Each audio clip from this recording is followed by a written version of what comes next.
Okay. Okay, I see the camera on and the time is rolling. Okay, check YouTube, y'all. Can y'all see it?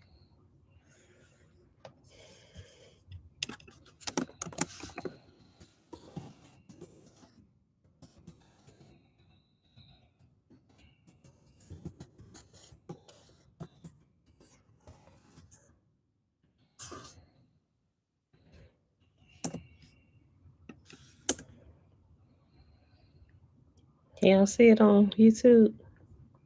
It's back up. It's a new stream. You should have got a notification. Okay, I see somebody came in. Okay.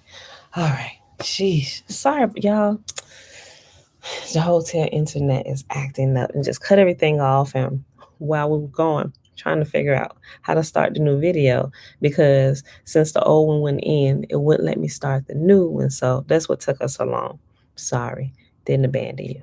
Okay. So let's go ahead back over here to Job and read this last chapter since we got all this worked out. Okay. Job, chapter 42. Job responds to Yahuwah. Then Job replied to Yahuwah, I know that you can do anything and no one can stop you. You ask, who is this that questions my wisdom with such ignorance? It is I, and I was talking about the things I knew nothing about, things far too wonderful for me. You said, listen, and I will speak. I have some questions for you, and you must answer them. I had only heard about you before, but now I have seen you with my own eyes. I take back everything I said, and I sit in dust and ashes to show my repentance. Conclusion. Yahuwah blesses Job. After Yahuwah had finished speaking to Job, he said to Eliphaz the Temanite, I am angry with you and your two friends, for you have not spoken accurately about me, as my servant Job has. So take 7 bulls and 7 rams and go to my servant Job and offer a burnt offering for yourselves. My servant Job will pray for you, and I will accept his prayer on your behalf. I will not treat you as you deserve, for you have not spoken accurately about me as my servant Job has. So Eliphaz the Temanite, Bildad the Shuhite, and Zophar the Naamathite did as Yahuwah commanded them, and Yahuwah accepted Job's prayer. When Job prayed for his friends, Yahuwah restored his fortunes. In fact, Yahuwah gave him twice as much as before. Then all his brothers, sisters, and former friends came and feasted with him in his home, and they consoled him and comforted him because of all the trials Yahuwah had brought against him, and each of them brought him a gift of money and a gold ring. So Yahuwah blessed Job in the second half of his life even more than he did in the beginning. For now, he had 14,000 sheep, 6,000 camels, 1,000 teams of oxen, and 1,000 female donkeys. He also gave Job 7 more sons and 3 more daughters. He named his first daughter Jemima, the second Keziah, and the third Karen Hapuk. In all the land, no women were as lovely as the daughters of Job, and their father put them into his will along with their brothers. Job lived 140 years after that, living to see 4 generations of his children and grandchildren. Then he died, an old man, having lived a long, full life. All right, beautiful people. So that is the end of our reading for today and the end of the book of Job. Last 3 chapters, chapter 40, 41, and 42. All right. So let's pick up here where we left off at yesterday in Caesar's Messiah, chapter 15, on page 363. I'll go back this one paragraph. Maybe I should do 2.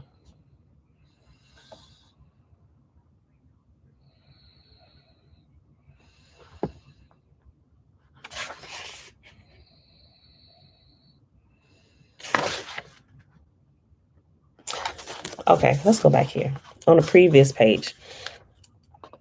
Christianity is the Sakari movement of Judas the Galilean deliberately blurred and transformed. The Romans transformed the history of the cult of the militant Maccabean Messiah into the history of Christianity. Robert Eisman has pointed out a number of overlaps between the Sakari movement and Christianity during the second half of the first century CE. Both were messianic movements, both were in Judea during the same time, and both have engaged in missionary activities. More important, is Eisman's claim that the word Sicarios itself may be a quasi anagram and a possible pejorative in Greek for the word Christian. That's reference 226. If true, this wordplay, creating Christian from Sakari, would fit perfectly into the pattern of creating Christianity out of the Sakari movement. Josephus describes numerous Eleazars in the Wars of the Jews.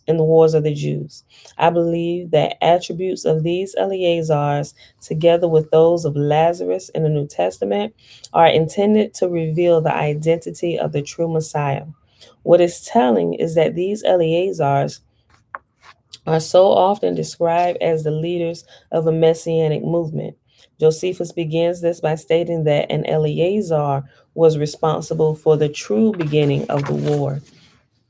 Quote, at the same time, Eleazar, the son of Ananias the high priest, a very bold youth who was at that time governor of the temple, persuaded those that officiated in the divine service to receive no gift or service for any foreigner. And this was the true beginning of our war with the Romans, for they rejected the sacrifice of Caesar on this account. End quote. And that's reference 227. In the passage below, notice that another Eleazar is described as the nephew of Simon the tyrant, who I have identified as the apostle Simon. This supports the contention that a messianic family led the Jewish rebellion, and the identities of those family members were transformed into the apostles and Jesus. Quote, of the seditious, those that had fought bravely in the former battles did the like did the like now, as besides them did Eleazar, the brother's son of Simon the tyrant. But when Titus perceived that his endeavors to spare a foreign temple turned to the damage of his soldiers and then be killed, he gave order to set the gates on fire. End quote. And that's reference 228. Josephus identifies a Simon and a Judas as the sons of Jairus, and Eleazar is also identified as a member of this family. The Eleazar, who is a tyrant at Masada and a descendant of Judas the Galilean, and is also identified as a relative of Simon the tyrant, the apostle Simon above. Quote, a few there were of them who privately escaped to Masada, among whom was Eleazar the son of Jairus, who was of kin to Menahem and acted the part of a tyrant at Masada afterward. End quote. Reference 229. This establishes the family of Jairus as a part of the family of Judas the Galilean, the true messianic family, and connects the apostles to the family of Judas the Galilean, which connects the apostles to the family of Jairus that is found in the New Testament. The hopelessly cross-connected genealogy, I'm sorry, the hopelessly cross-connected genealogy described above is deliberately difficult to follow. The overly complex genealogies in the New Testament and Josephus serve both to prevent the uneducated from understanding them as parodies of the Jews and to expand the general confusion over who the real members of the Maccabean family were, the confusion into which Christianity was inserted. While Josephus has purposely made the genealogies difficult to follow, they were constructed to reveal to the alert reader that the characters of the New Testament and Wars of the Jews are not only the same individuals, but all are members of the same family. And that's where we paused at yesterday. So this is where our reading really begins today. All of the Eleazars in the works of Josephus and all of the Lazaruses in the New Testament are lampoons of the real Eleazar, who was anointed as the Messiah by the Jewish rebels who defended Jerusalem in 70 CE. The Eleazar, who is a son of Jairus and a descendant of Judas the Galilean, and who was the leader of the Sicarii at Masada, is also part of this construct.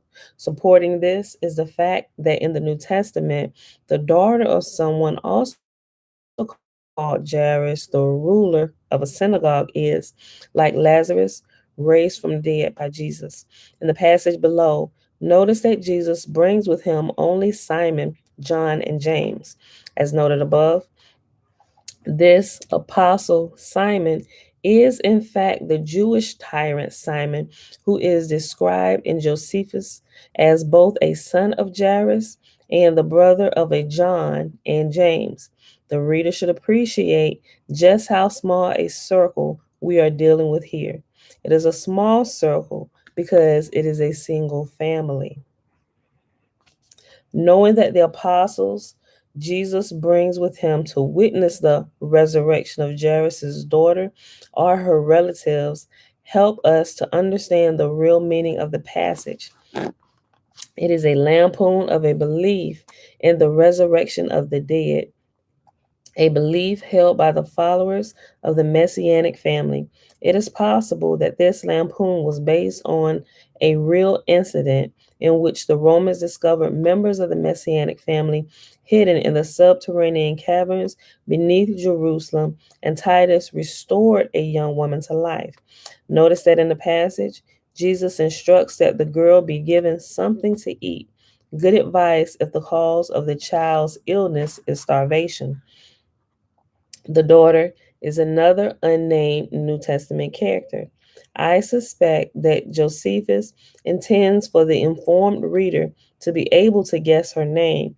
However, since Eleazar is the son of Jairus and his sisters are named Mary and Martha, this suggests that the resurrected daughter of Jairus would have been yet another Mary, that is to say, a rebellious female.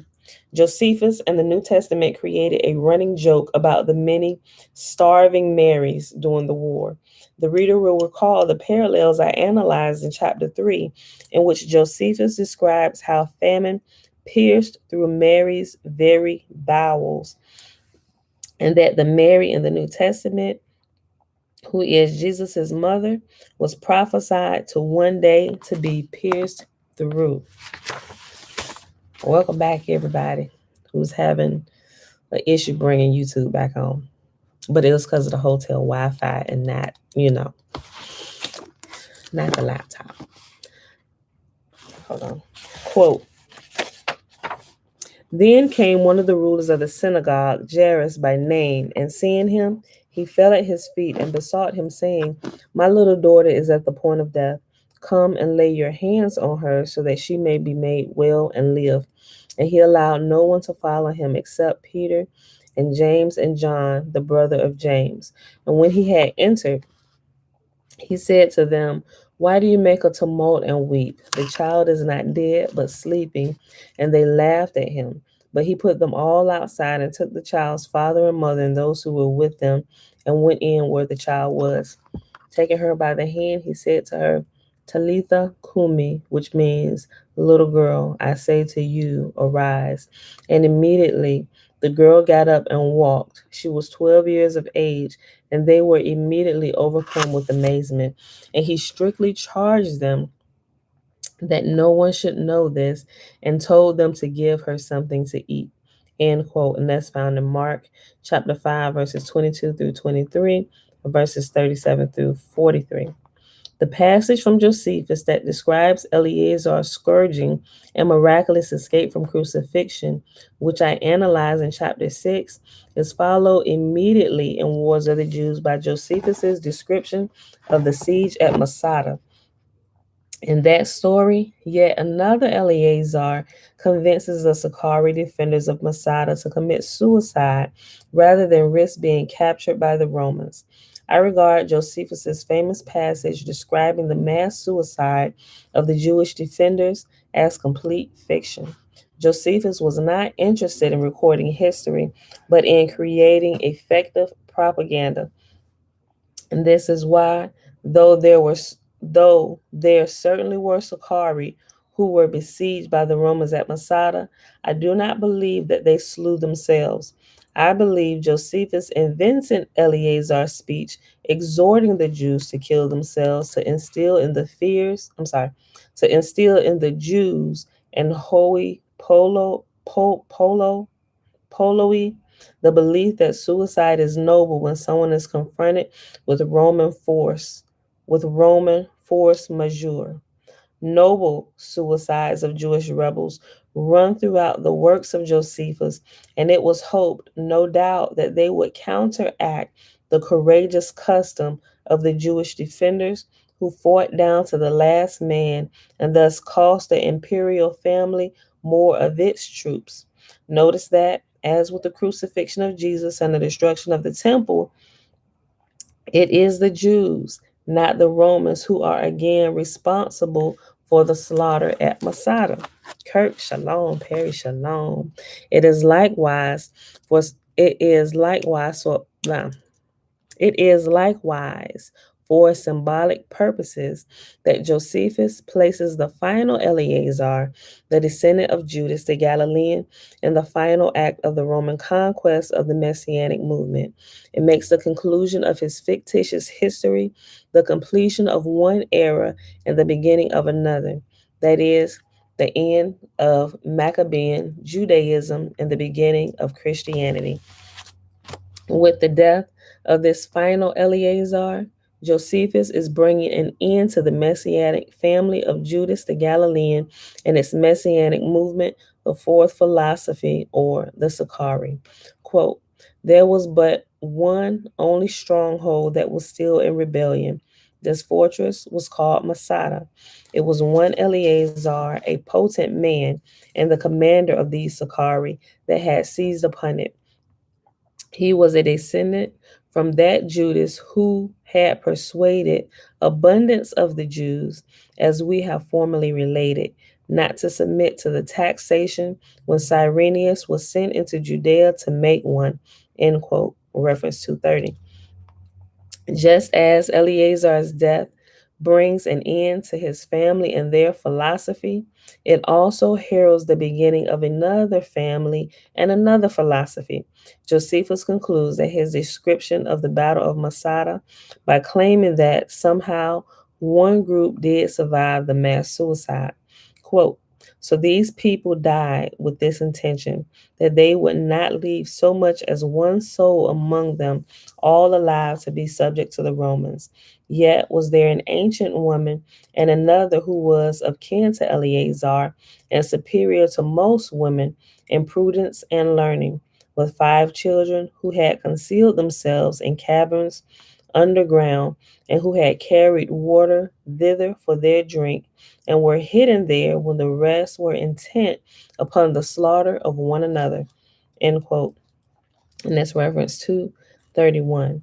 As shown in the previous chapter, the date of the slaughter at Masada, the 15th of Nisan 73 CE, is meant to be understood as the ending of Christianity's 40 year of wandering, and thus the beginning of its dominion over the land of Israel and its replacement of Judaism.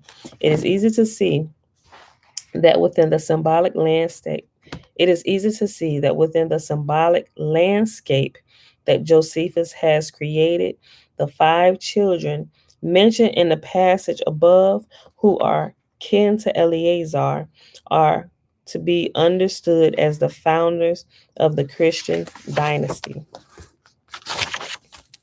Josephus, who had begun Wars of the Jews with a description of the beginning of a dynasty, the Maccabees, accordingly, Matthias armed himself together with his own family, which had 5 sons. And that's found in That's reference 232, ends his work with the beginning of another dynasty that starts with a woman who was kin to Eleazar and five children. Their names are not given. I am confident, however, that within the Flavian court they would have been known as Mary, her son Jesus, and his four brothers. They are the new dynasty, ready to enter the promised land that has been given to them by God. Quote, is not this the carpenter's son? Is not his mother called Mary, and his brethren James and Joseph and Simon and Judas? End quote. Let's reference 233. Though Josephus symbolically converted the Maccabee family to Christianity at Masada, the Messianic rebellions concerning, I'm sorry, the Messianic rebellions centering on that family apparently continue until the defeat of Simon Bar Kokhba in 135 CE. Bar Kokhba means son of the star. Simon was so nicknamed because of the star prophecy of Judaism that looks to a Messiah, the same prophecy that the New Testament claims for Jesus. On the coins minted by the Jewish rebels during their 132 through 135 CE revolt, only two individuals are celebrated. One coin is dedicated to Bar Kokhba, and its inscription reads, Simeon, Prince of Israel. The other individual so commemorated is Eleazar. His coin reads, Eleazar the priest, reference 234. The coins present the same hold on. What is that word? Dichotomy. I think it's dichotomy. Okay. The coins present the same dichotomy that exists in the New Testament and Wars of the Jews, that is, between a military leader named Simon and a spiritual one named Eleazar. Rome's struggle with Simon and Eleazar evidently continued even after the family's extinction at Masada. Since Jesus' ministry lampoons the Jews by drawing a satiric by drawing satiric parallels with Titus's campaign through Judea, it seems logical that there would also be a lampoon of the 12 apostles within the Wars of the Jews. In this way, the symmetry between the two works would be maintained. I assume that the lampoon would involve a technique similar to the identity switching used to transform the Jewish rebel leaders Simon and John into Christians. I discovered precisely such lampoons within Josephus's description of the assaults by the Romans on the Temple of Jerusalem. Within the passages, 12 Roman soldiers twice attempt to capture the wall that will lead to the temple. The passage that contains this complex lampoon begins with a speech by Titus calling for volunteers to assault the temple. One soldier named Sabinius accepts the challenge, and in a manner much like the devotio of Decius Mus in chapter 11, he volunteers to sacrifice his life in the effort. Quote, upon this speech of Titus, the rest of the multitude were affrighted at so great a danger, but there was one whose name was Sabinius, a soldier that served among the cohorts, and a Syrian by birth, who appeared to be of very great fortitude, both in the actions he had done and the courage of his soul he had shown. End quote. Wars of the Jews, 6, 1, and 54.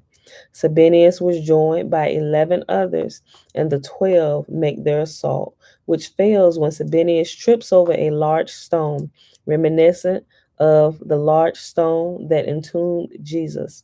Notice that Sabinius was possessed by a divine fury.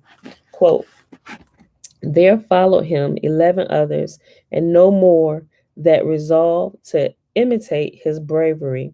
But still, this was a principal person of them all. This was the principal person of them all, and went first, as excited by a divine fury. And now one cannot but complain here of fortune as still envious at virtue and always hindering the performance of glorious achievements. This was the case of the man before us when he had just obtained his purpose, for he then stumbled at a certain large stone and fell down upon it headlong with a very great noise. End quote. That's reference 235. A second assault is made, and again Josephus refers to the number 12, though this time he adds to it. Quote, now 2 days afterward, 12 of those men that were on the forefront and kept watch upon the banks got together and called to them the standard bearer of the fifth legion, and two others of a troop of horsemen, and one trumpeter. These went without noise about the ninth hour of the night through the ruins to the tower of Antonia, and when they had cut the throats of the first guards of the place as they were asleep, they got in possession of the wall. End quote. That's reference 236. In my opinion, Josephus is using the temple as a symbol of Judaism, and the attempt to force 12 into it is a satiric description of the insertion of the apostles into the new Judaism. The point is that the temple will no longer be Jewish but Christian once the 12 force their way in. In the following segment, notice that getting into the temple would begin the Romans' entire conquest, a phrase reminiscent of completing the calamities of the Jews in the Son of Mary chapter. Quote, then did the seditious of both the bodies of the Jewish army, as well that belonging to John and that belonging to Simon, drive them away, and indeed were no way wanting as to the highest degree of force and alacrity, for they esteemed themselves entirely ruined if once the Romans got into the temple, as did the Romans look upon the same thing as the beginning of their entire conquest. So a terrible battle was fought at the entrance of the temple while the Romans were forcing their way in order to get possession of that temple. End quote. And that's reference 237. Josephus next makes reference to a confusion over the identity of the combatants, which takes place as this battle is fought at the temple door. The wordplay is quite interesting because it is, if this interpretation is correct, a spoof of the planned confusion of the identities used by the Romans to usher in Christianity. Quote, now, during this struggle, the positions of men were undistinguished on both sides, and they fought at random, the men being intermixed with one another and confounded by reason of the narrowness of the place, while the noise that was made fell on the ear after an instant. And I'm sorry, let me just go back. That paragraph is one sentence. Okay. Now, during this struggle, the positions of the men were undistinguished on both sides, and they fought at random, the men being intermixed with one another and confounded by reason of the narrowness of the place, while the noise that was made fell on the ear after an indistinct manner because it was so very loud. Great slaughter was now made on both sides. And the combatants trod upon the bodies and the armor of those that were dead and dashed them to pieces. Accordingly, to which side soever the battle inclined, those that had the advantage exhorted one another to go on, as did those that were beaten make great lamentation. But still there was no room for flight, nor for pursuit, but disorderly revolutions and retreats, while the armies were intermixed with one another. But those that were in the first ranks under, I'm sorry, but those that were in the first ranks were under the necessity of killing or being killed without any way for escaping. For those on both sides that came behind forced those before them to go on without leaving any space between the armies. End quote. And that's reference 238. Josephus then lists those Jews who most signalized themselves in the battle. Quote, now those that most signalized themselves and fought most zealously in this battle of the Jewish side were one, Alexis and Gethius of John's party, and of Simon's party were Malachias and Judas the son of Myrto and James the son of Sosas, the commander of the Idumeans and of the Zealots, two brethren, Simon and Judas the son of Jairus. End quote. And it's reference 239. Another assault is made, and again neither side can tell one from the other because the armies are intermixed. Confusion reigns, which did less harm to the Romans who remembered their watchword. I believe that Josephus is again making a satirical point regarding the confusion of identities that enabled the Romans to create Christian apostles out of Jewish rebels. Let me see. Maybe we'll pause.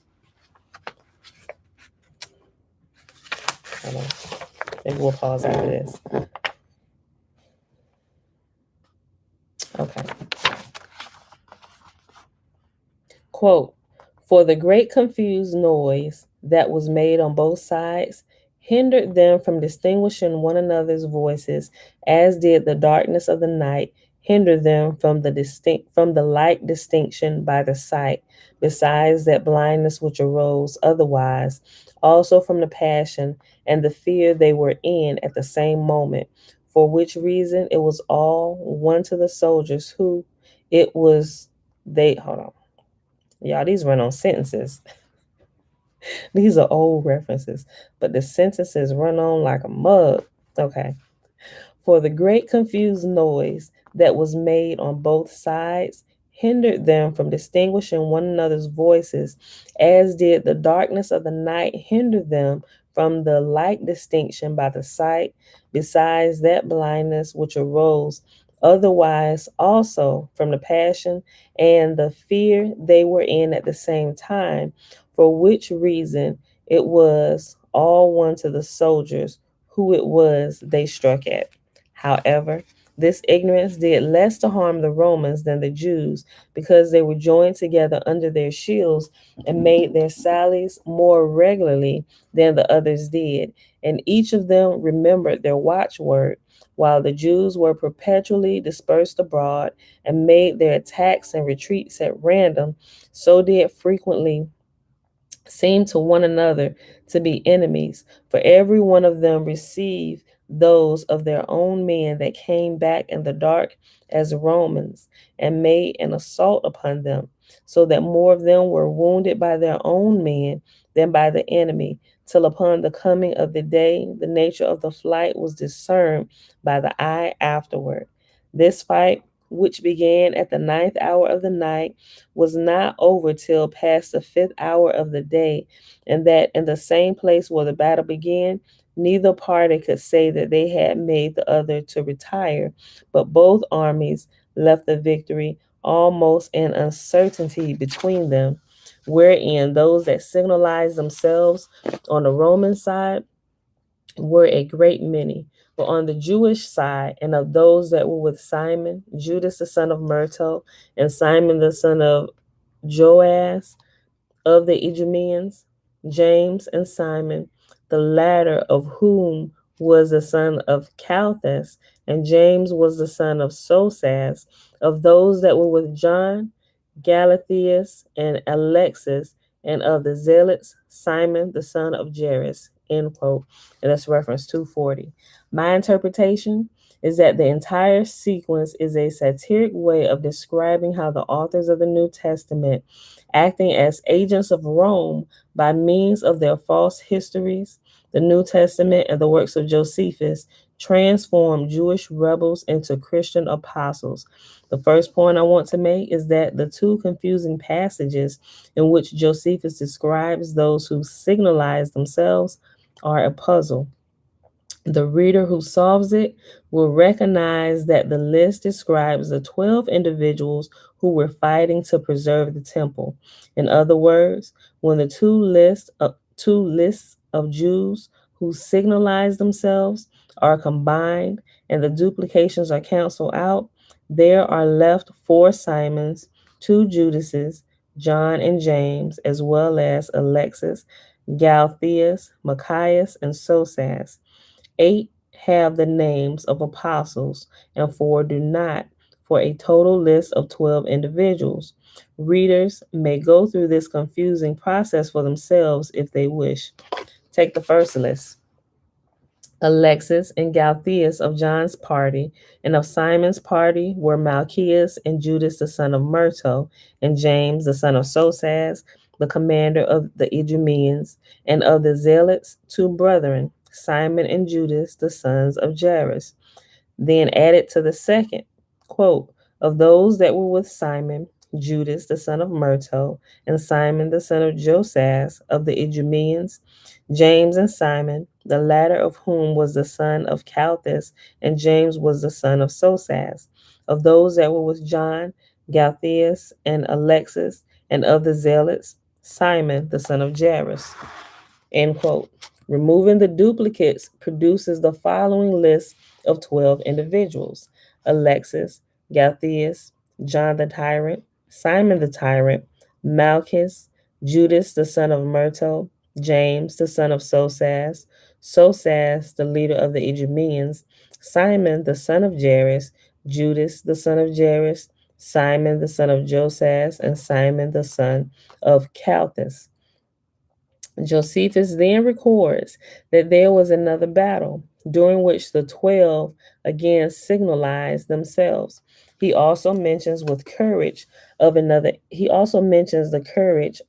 individual and Eleazar or Lazarus. As I have shown above, Eleazar was the Jewish Messiah for whom Jesus was switched in the New Testament. Josephus's signalizing of the 12 and the Eleazar obviously supports this interpretation. Josephus is spoofing the Christian Messiah and his 12 apostles. I might use that for our title today.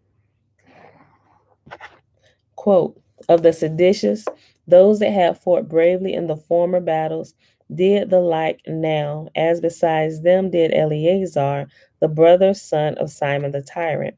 But when Titus perceived that his endeavors to spare a foreign temple turned to the damage of his soldiers, he gave orders to set the gates on fire. End quote, and that's reference 241. In order to document the switching of Jewish rebels for Christian apostles, Josephus records another group of individuals. He presents the list of these individuals between the two lists, naming the 12 Jews who signalized themselves in battle. This new list names those Jews who deserted the Romans in the midst of the battle. Notice that we have another five sons of Matthias, quote, of whom were the high priest Joseph and Jesus, and the sons of the high priest three, whose father was Ishmael, who was beheaded in Cyrene, and four sons of Matthias, as also one son of the other Matthias. End quote, and that's reference 242. Joseph, Jesus, and Matthias are, of course, all names associated with Christianity. Matthias is not the only name of one of the authors of a gospel, which is the Gospel of Matthew, but the name of the disciple who replaced Judas as one of the 12 apostles. In addition to these three, Josephus's list include five sons of Matthias, a Joseph, and a Jesus. The five sons of Matthias are meant to be understood as the five sons of the founder of the Maccabean dynasty, that is, Judas, Simon, John, Eleazar or Lazarus, and Jonathan. Of course, as Josephus relates it, these five sons of Matthias are quite different from the original five sons of Matthias in that they have defected to Caesar. However, the point of the satiric joke Josephus is making here is that these five sons of Matthias have the same names as the original five sons of Matthias. Thus, the five sons of Matthias who deserted to the Romans, and the 12 signalized Jewish rebels contain names that overlap. Let me read that again. I screwed that sentence all up. Thus, the five sons of Matthias, who deserted to the Romans, and the 12 signalized Jewish rebels contain names. I'm still reading that wrong. Hold on.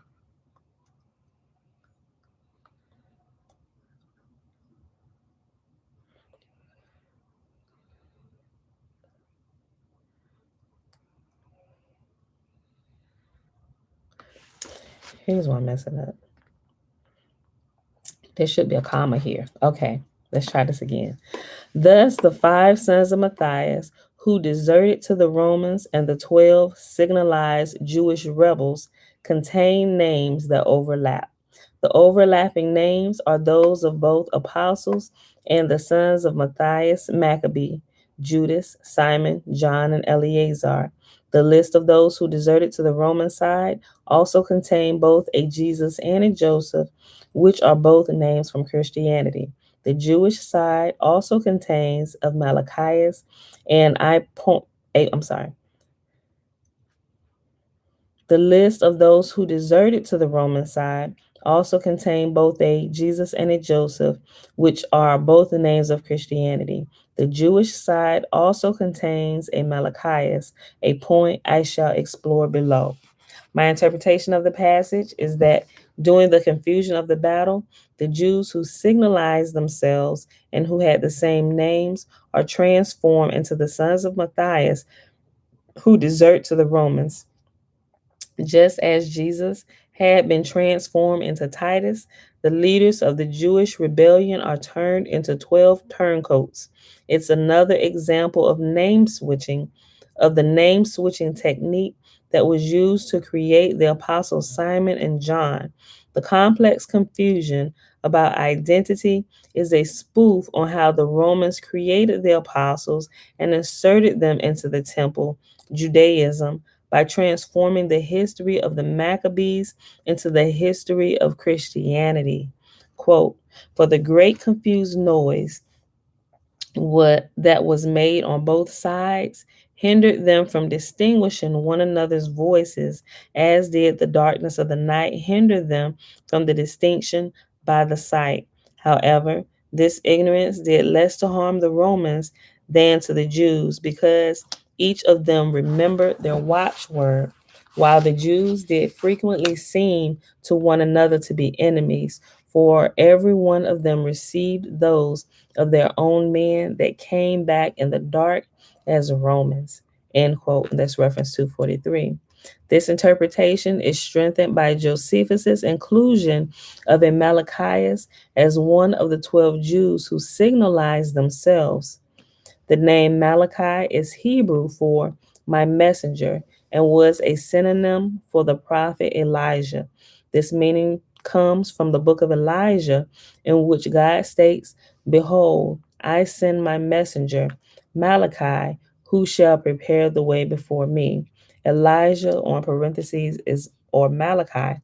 Elijah, Malachi, was believed by the Messianic Jews of the first century CE to be about to return to earth as a forerunner of the Messiah. And that's reference 244. The authors of the New Testament created John the Baptist to be Christianity's Elijah, that is, the messenger who heralded the Messiah's coming. Quote, why then do the scribes say that Elijah must come first? Jesus answered and said to them, indeed, Elijah is coming first. End quote. That's Matthew chapter 17, verses 10 through 11. Like Elijah, John is said to have worn a leather girdle and a cloak of hair, reference 245. Like Elijah, John also traveled along the banks of the Jordan near Jericho, Reference 246. The last of the books of the prophets is the book of Malachi. As scholars have long recognized, the authors of the Gospels use that book with its apocalyptic sayings of a messianic forerunner as the basis for John the Baptist's descriptions of a day of judgment. In the book of Malachi, it states, quote, "Behold, the day cometh, burning like a furnace, and all the proud, and they that do wickedly are stubble, and the day shall come that shall set them aflame, saith the Lord of hosts, and shall not leave them root and branch." End quote. Reference 247. The author of the Gospel of Matthew makes John the Baptist paraphrase Malachi. Quote, "The axe is already laid to the root of the tree, and every tree that bringeth not forth fruit is hewn and cast into the midst of the fire. And his fan is in his hand, and he shall winnow his threshing floor, and gather wheat into his garner, and the chaff he shall burn with unquenchable fire." End quote. However, John adds his own political perspective to Malachi, warning those who believe they have nothing to fear from the day of judgment because they are children of Abraham, Isaac, and Jacob, that is, the Jews, should be aware that their Jewishness does not make them safe. John states, with a play on words, God is able from these stones, Abanim, to raise up children, Banim, unto Abraham. John the Baptist thus shares with Jesus a vision of a coming apocalypse for the Jews. From my perspective, however, the more important point is that John is saying that God can create Jews at will, the same idea that Josephus is relating with the story of the Battle of the Temple, during which the positions of the men were undistinguished on both sides, and they fought at random, the men being intermixed with one another. Abanam and Banam continues the wordplay regarding sun and stone, that is, Ben and Eben, that exists in the New Testament and Wars of the Jews. We almost done, y'all. We literally got a couple more paragraphs and we done with this chapter. John the Baptist also paraphrases the book of Malachi when he states that though he, John, baptizes with water, there is one coming who is mightier and will baptize with fire. Quote, "And who may abide the day of his coming? Who can stand when he appeareth? For he is like a refiner's fire." Reference 249. This prophecy, once again, when taken literally, came to pass in a manner that would be scornfully humorous to the residents of the Flavian court. That is, Titus did indeed baptize with fire. Quote, so they, no, sorry, hold on. Quote, they set fire to the houses whither the Jews had fled and burnt every soul in them. End quote. And that's reference 250. Malachias, my messenger, in Josephus's list of signalized Jews must be understood like Elijah or John the Baptist as the forerunner of a Messiah. Since a Jesus is also a character in the passage, the identity of the Messiah, he is coming before, seems obvious. The logic of the lampoon suggests that the Jesus on the Roman list switches himself with his forerunner at the same time that his apostles switch themselves with their Jewish namesakes. My analysis suggests that the Maccabees were inserted into Christianity in the first century CE. They were also extracted from Judaism at the same time. One needs to look into the book of Maccabees to read of its origin. Since the Romans inserted the Maccabees into Christianity, it is at least logical to wonder if they also removed them from Judaism, which was being reestablished at about the same time. As Eisman points out in James, the brother of Jesus, Rabbi Yohanan ben Zakkai is described in the Talmud as having worked to reestablish a former of Judaism after the 70 CE Holocaust. He worked at an academy At Yavne, established with the authorization of Rome, he is also claimed to have applied the star prophecy, the Messiah or world ruler prophecy, to Vespasian exactly as Josephus had done. These facts provide a basis for speculation about the extent to which Rome was also involved in the creation of rabbinical Judaism. And that, my beautiful people, is our reading for today. And that is the end of chapter 15. So remember early on, a few months back, I said I was really thinking about um, reading the book of Maccabees, right? It's four books, right? So I'm really thinking about adding it because I'm not sure how many of you have actually read through the book of Maccabees all the way. Y'all hear me talk about it a lot when we get to the book of Daniel, right? Um, because a lot of the stuff that Daniel prophesies, we find the fulfillment of it in Maccabees, and a lot of that with the abomination of desolation, all those things you can find in the very first chapter of the first book of Maccabees. So I'm still thinking if we're gonna read it. We might, but we're about to start Psalms and Proverbs, and if we do read it, we'll go into it after we finish reading Proverbs, and then that might actually take us to the end of. Matter of fact, I'm almost sure it will. It'll take us to the end of 2021. So we might do it, and that'll really like complete year 3, right? I'll double check. No, that'll complete year 3, the third time we have read through the books of the law and the prophets. It was something else. But anyway, I'll get it together. All right, beautiful people. I'll put that up there. Y'all, it is October 16th, 2021, Saturday, day 280 of year 3 of reading through the books of the law and prophets. We finish up the book of Job today, reading the last 3 chapters, Job 40, 41, and 42. We finish chapter 15 in Caesar's Messiah, pages 263 to 376, y'all.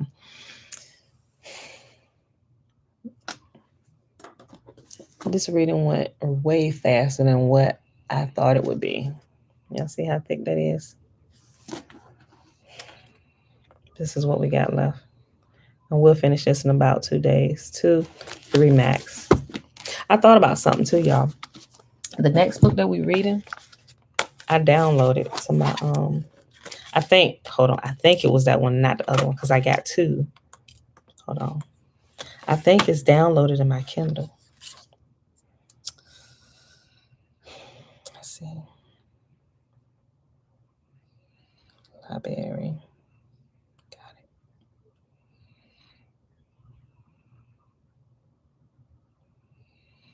Downloaded. Maybe I didn't, but I'm gonna check it. I think it's the one. Let's see. Shakespeare's.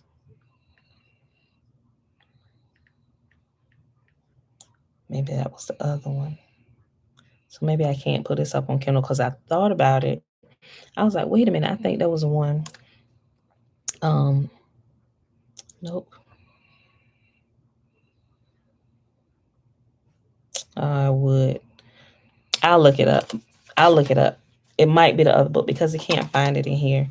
So it might not have been the book that we're going to read next because I was about to say if we get done and I'm still on vacation because the book is at my house and I'm here. It arrived the day after we left. I could possibly start the next book, but reading it in Kindle, I got to double check it, but I'll let y'all know tomorrow.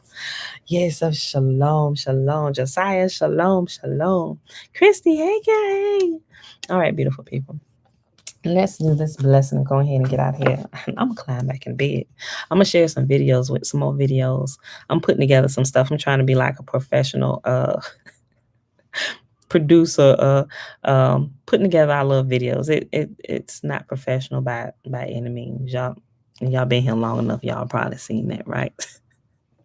But I will share with y'all on YouTube some of our family shenanigans while we out here on vacation. I haven't shared with y'all the basketball game. I'm gonna post the basketball game for y'all. Between me and my husband, it was a 3-on-3 game. It was pretty fun. Let me pull this up. The Shema.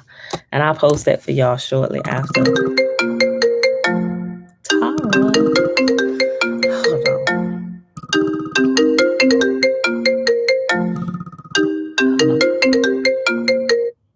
Hold on. I'm gonna have to call her right back. They're down the hall. Let me pull up this Shema so I can call her right back. If I can find my thing. You enjoyed it. It was a very enjoyable video to watch. So let me tell you the one I'm trying to put together now. So we didn't fly. We drove. We took a road trip, right? We rented a 15-passenger van, the newer one. We got the one with the high top because being in a smaller vehicle with all these kids that get all this energy, they need some space to walk around. So we rented the high top one, right? Y'all ever watch The Office? It's like if I said, I mean, people here in America might know. I'm not sure over in the UK or whatever if y'all see it, but The Office with what's his name? I forget his name. But anyway, the office that they work at is Dunder Mifflin. You know how they got the show going on and everybody working doing their stuff, but then they do like these little you kind of see it on a lot of the reality TV shows, right? So they got the day going on, then they pull people aside for the little the little individual interviews and stuff to kind of talk about their feelings on what's going on in the office or whatever. I'm trying to do that with the road trip with what's going on in the van. Boy, it is hilarious, right? So we got like this little jump seat on the side, look like a plain jump seat. It's kind of like off to the side of the van. So that's the seat that we're using to record the office videos to get their perspective on this road trip and how they feel about it, right? So now that Elijah and Tara, my oldest son and his family, they made it in last night. We picked them up. Well, we were going to pick them up. We we had them picked up, but they're gonna be riding around with us in the van, so it's gonna be quite hilarious, right? So everybody gonna have like this little interview, and throughout it, we're gonna have like just the different shenanigans happening inside the van, and then it's gonna cut to somebody's little interview on how they feel about all of this and all these people riding in the van with us, right? That's funny. It's absolutely hilarious. So I'm trying to put that together. I'm gonna share that with y'all. Well, my family is hilarious. So, but be looking for that. I'm gonna share the basketball game with YouTube today here shortly. I just got to download it to the laptop so y'all can see. Take y'all along with our family shenanigans. So you can see just how much energy we be talking about and the shenanigans my family be on, right? Okay. Remember, the blessing is found in Numbers chapter 6, verses 22 through 27. Nazarite vow is the first 21 verses of Numbers, man or woman can take it. And Yahuwah spake unto Moses, saying, Speak unto Aaron and unto his sons, saying, On this wise ye shall bless the children of Israel, saying unto them, Yahuwah will kneel before us, presenting gifts, and will guard us with the hedge of protection. Yahuwah will illuminate the wholeness of his being towards us, bringing order, and he will provide us with love, sustenance, and friendship. Yahuwah will lift up the wholeness of his being and look upon us, and he will set in place all we need to be whole and complete. And they shall put my name upon the children of Israel, and I will bless them. All right, beautiful people. Yes, it will produce memories for the future. It's like our living photo album. And that's what I really like about social media and some of the things. Although I'm not sure how long it's gonna be around. It's probably be around for a while. But want to do like a family web page or something that kind of, you know, as long as the internet and electronics are around, it'll be there in the cloud somewhere. But I'm tracking everything because I want to put together like a photo album of law family stuff and give to each child just different things that we want to pass down and make sure they remember. But I'm like, man, this gonna be a thick book. We got to find some way to kind of condense all of this stuff. So we figure the best way is to set up like a family website, right? And It'll have like a login to where they can log in to see, or have like a password to see some more private documents or whatever. But for our bigger extended family, like aunts and uncles and grandparents and stuff, they'll be able to go to the family website and just kind of see like the pictures and the videos and, you know, all the way up. So I think it'll be like a good little keepsake for them. You know, it kind of, we still have like picture album, but sometimes, you know, most pictures of data we got, they on our phone, they on social media or whatever. You know, we still have like a billion picture albums and stuff. But for like the most recent pictures though, everything is online, right? You know, so but I'm thinking about, just in case something crash, we need to have like our own server or something where it backs up. Even have like a, maybe like a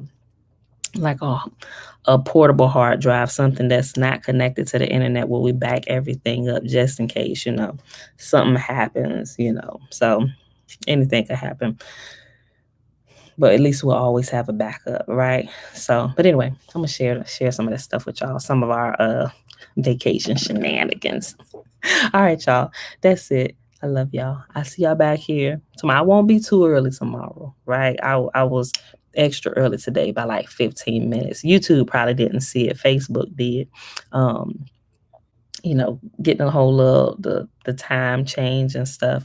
Waking, oh my gosh, I'm about to be late. And anyway, y'all get it. All right, y'all. To the baby sleep. I ain't gonna wake her up this morning. She just gonna be, she gonna see the video. Mom, you didn't wake me up to do your video. Says, no, I didn't. You need to get all the sleep you can get. All right, y'all. I love y'all. See y'all back here 7:30 a.m. Eastern Standard Time. Bruce. Uh-oh. I thought that ended Facebook. It didn't. Let me try it again. There we go.